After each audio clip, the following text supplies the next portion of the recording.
Hooper teacher here in today's lesson, frequency tables. So what exactly is a frequency table? So a frequency table, according to our math definition, shows the number of times a value occurs or happens in each category or interval. So, for example, let's say I chose my basketball team and I timed them on our 2-mile conditioning run. So up here are the times of each player on my basketball team and their times for the 2-mile run. So how can I take these values and put them into our lesson, which is frequency tables? And this is how we do that. So I broke my frequency table down to 3 columns. So I have each player's running times, then I have something called a tally, and then something called frequency. I'll break those down in a moment. So the running times, I have 14 minutes, 15 minutes and 59 seconds, 16 minutes to 17 minutes and 59 seconds, then I have 18 minutes to 19 minutes and 59 seconds. So if we look at the range of each of my basketball players' time, what do you notice about the values and how I have those broken up? That's right, you guessed it.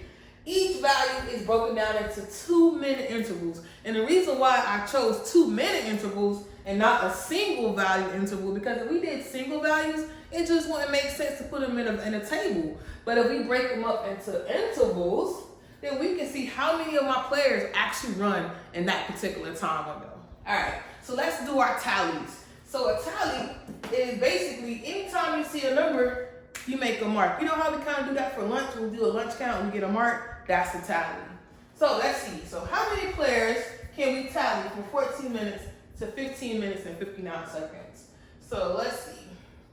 14 minutes, okay, I have 1. I have 2. I have 3.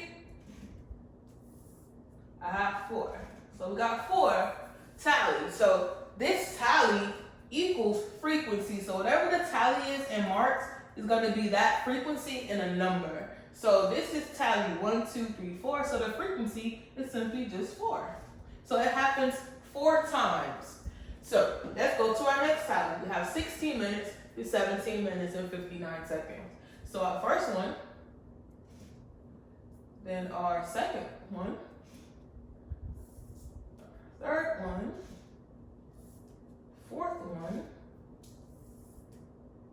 fifth one, then we have one more, 6th one. So we have 5, 6. So we have 6. It happens 6 times for this particular interval. Then our last one, 18 minutes through 19 minutes and 59 seconds. Let's see how many we have.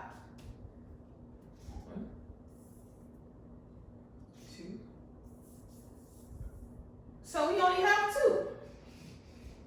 So not only can this frequency table tell me how many times it happens during that particular running time, it actually can tell you how many people you actually have running. So on my basketball team, I actually have how many people? A total of 12 girls running. That's right, you guessed it. So today's lesson again was about frequency tables and how we can simply take these times from our team and break them down and to see how often or how many times does my team actually have these runs. Now that we learned how to accurately complete a frequency table, I'm going to go ahead and give you an assignment on Edmodo on completing a frequency table. We'll go over that assignment tomorrow, and we'll also learn how we can actually use this particular frequency table to answer